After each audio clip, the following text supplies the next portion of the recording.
Hey y'all, I'm Mattie, author, speaker, and certified sommelier. I think we can all agree that life can get pretty tough at times. So I'm going on a journey to uncover how some of my favorite people are chasing joy in their lives. And I'm bringing you along with me. Through their personal stories and funny encounters, I'm chatting with authors and entrepreneurs, musicians, and brands to learn how they're hanging on to the good in life, even as trouble comes. Because as life gets hard, joy is a choice we can make together. I'm Mattie, and this is the Enjoy Life podcast.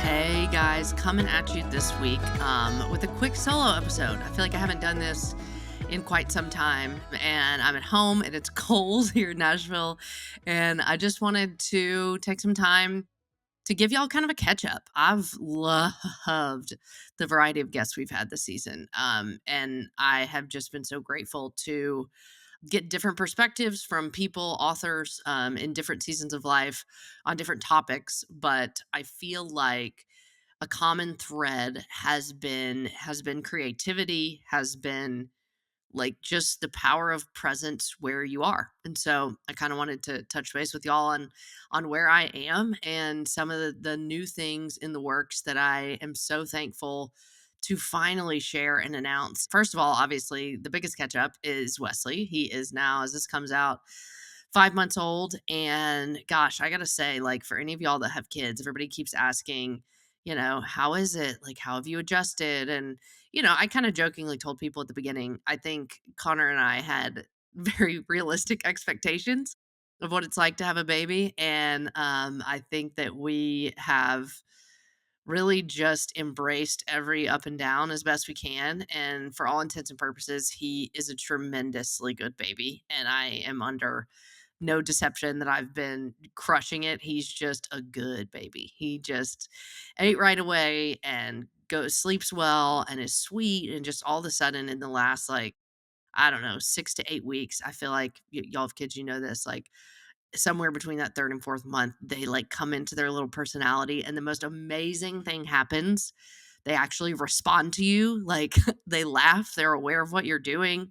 They reach for you, they giggle, they start to really come alive and interact. And that feels life changing after, 3 or 4 months of very little sleep and basically, no reciprocation on their end. So that's pretty amazing. And just trying to learn who he's going to be. I feel like that's the conversation we keep having, and what I keep telling everybody, that I'm most looking forward to is just bit by bit, week by week, starting to uncover the little guy that God made him to be and just how amazing that is going to be. And he's definitely got, I've called him pretty eyes since the day he was born. Newsflash, they did not stay blue or green. Mine are, I always have said blue, but there's a lot of green in them. Anyway, everyone in our family has light eyes. Everyone in Connor's has very pretty dark brown eyes, and his are a fantastic hazel, which is kind of a perfect middle ground. So he's got this big open mouth giggle smile that looks, finally, now that he's a little chubbier,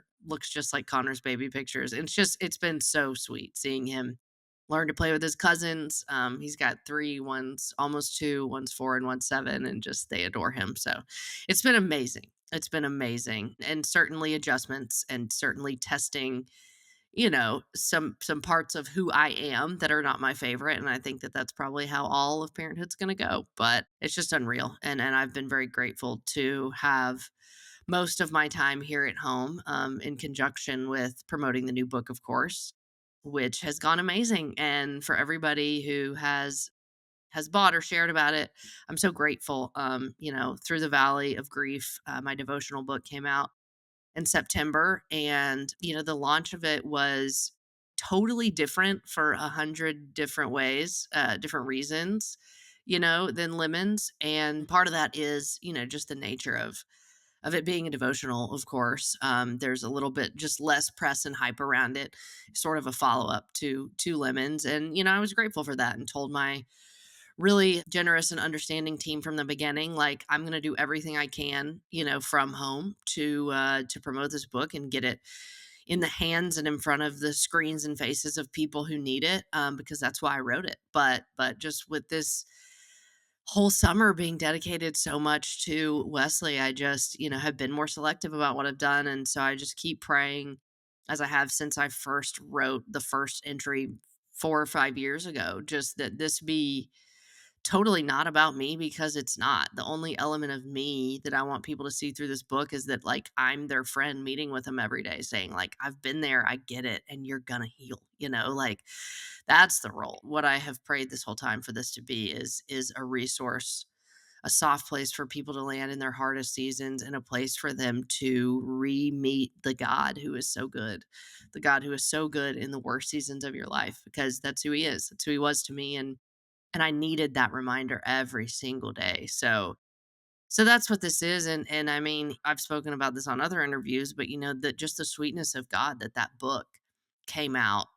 It was released September 10th, and those who have followed closely or know me personally, been passed on September 12th. And so, this came out the same week that we were honoring his 6 years of his passing. And so, just, I didn't choose that, I didn't suggest it, that was strictly the publisher's schedule.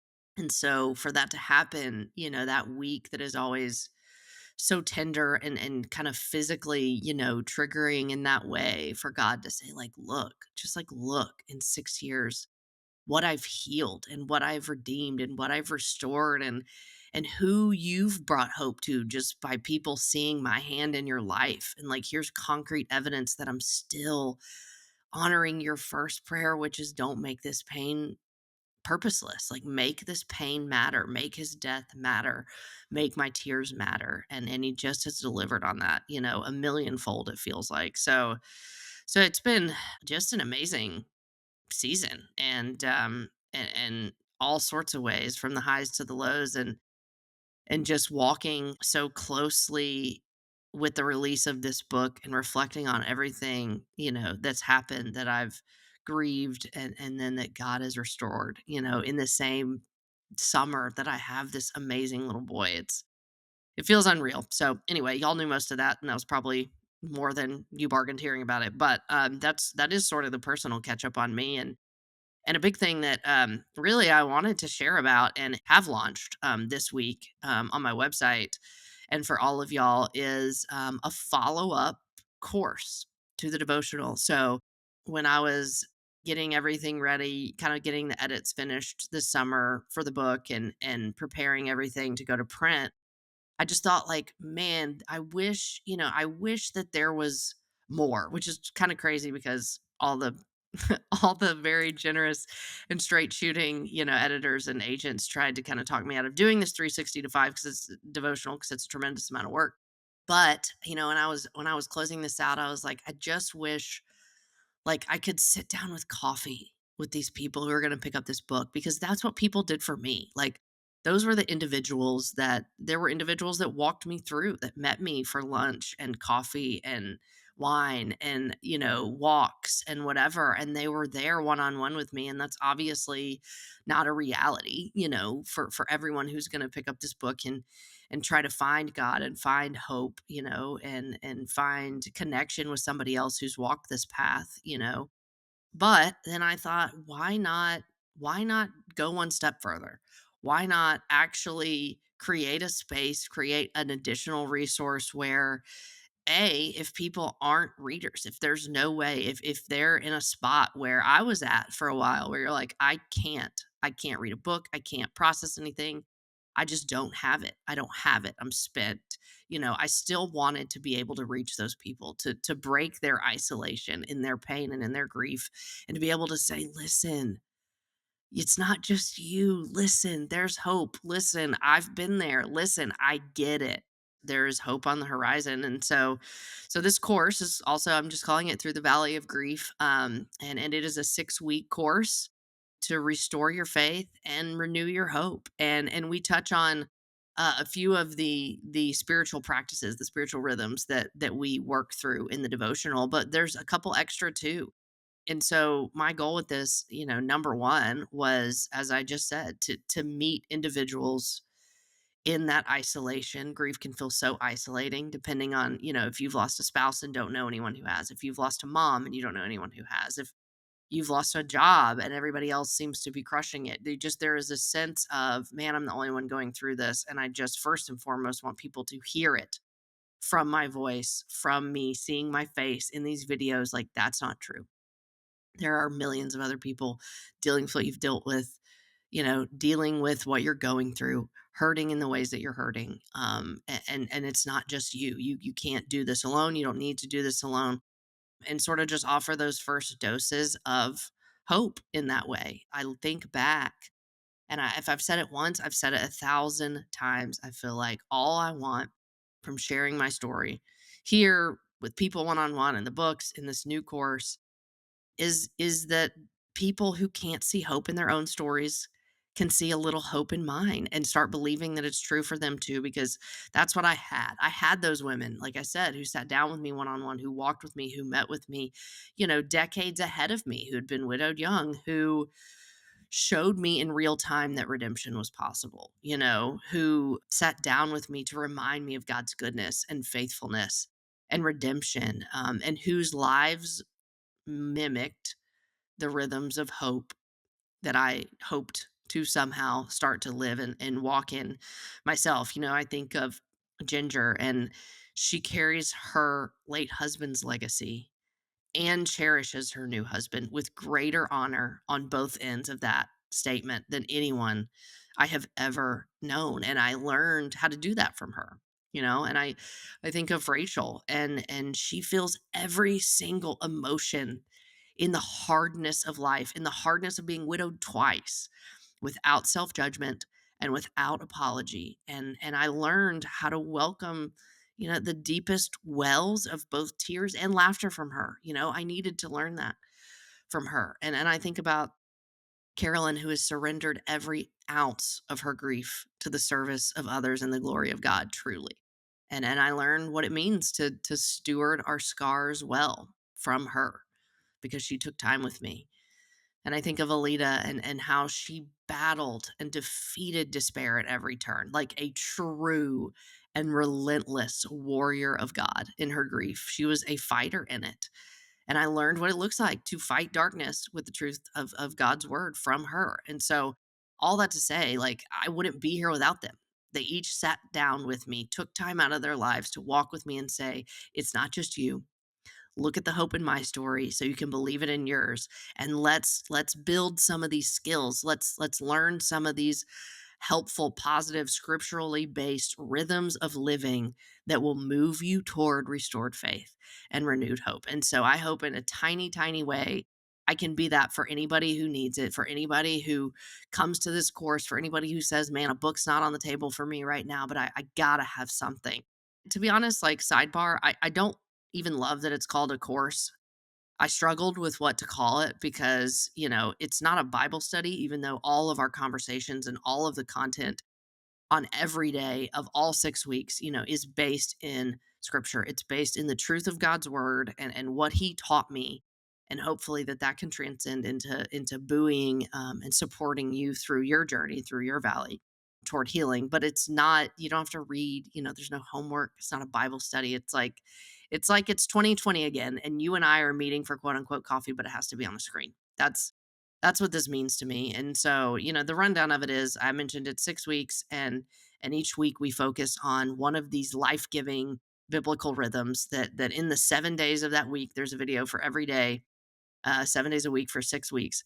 We'll walk through different elements of how you can learn to employ that rhythm in your life. And spoiler alert, they are trust, rest, wail, connect, worship, and hope. And the last four are the ones that I focus on in the book. The first two are just kind of what I call, creating the posture of, or tilling the fertile ground, from which those other four kind of practices can really grow in your life and in your day to day. So anyway, that's the long and short of it. It felt like, just like the devotional, a resource that I wish I had had, and I had those women in real time, but I'm very aware that many, many people don't. And so if I can be that through your screen over these next 6 weeks, or whoever, and love that could need that support, then that's my only desire. That's my only desire. So that's what I hope to be for anyone, who's grieving. And I will say the devotional, I'm very, very specific to tell people, like, it's not just about death, it's about loss, it's about suffering, it's about grieving anything, and coming back to the God who's good and the God who can heal.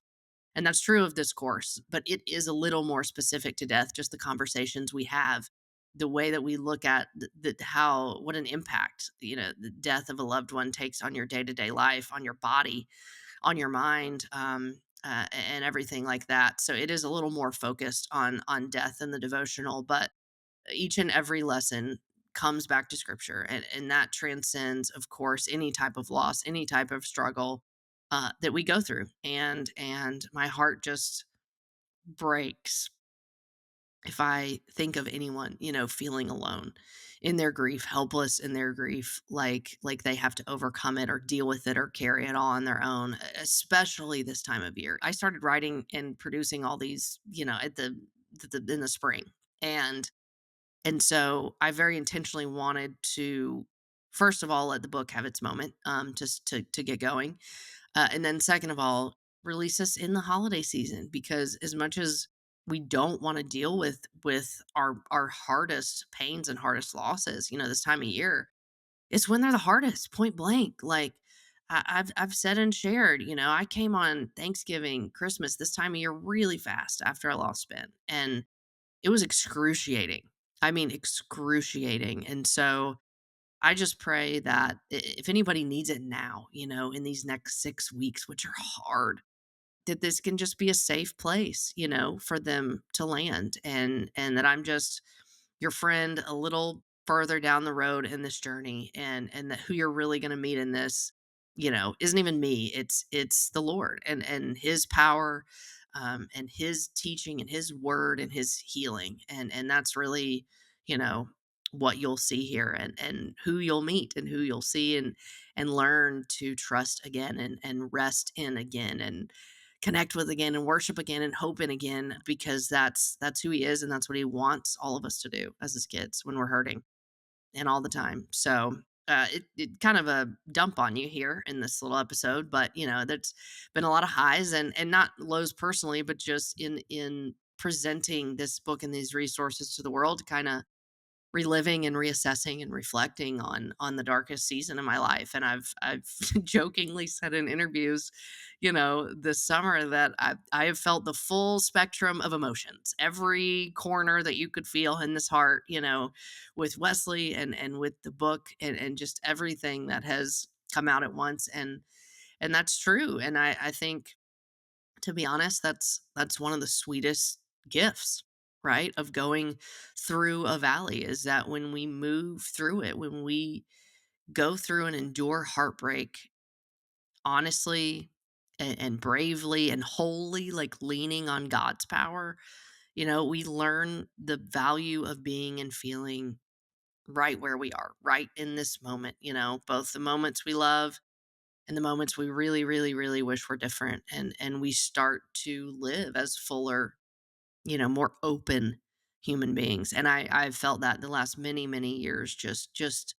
almost like I'm plugged into a higher voltage outlet of life. And I feel that tremendously more now, with Wesley. It's like everything's in HD. And right now that's really awesome. But I'm also sure that, like, the pains that happen as a mom will hurt worse than they ever have before. And I get that. I'm prepared for that, and I hate it.